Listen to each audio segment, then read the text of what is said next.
महाराष्ट्र विधानसभेचे निकाल लागले। लोकसभा निवडणुकीत 1 नंबरला असलेला काँग्रेस पक्ष विधानसभा निवडणुकीत 5व्या नंबरवर फेकला गेला।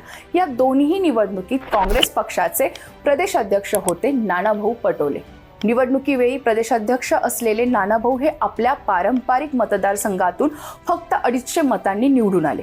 निवडणूक निकालानंतर एक दिवस अचानक बातमी आली की नाना पटोले दिल्लीला हायकमांडला भेटायला रवाना म्हणून। त्यानंतर त्यांनी राजीनामा दिल्याच्याही बातम्या अधिकृतपणे नाही तर सूत्रांच्या हवाल्याने दिल्या गेल्या।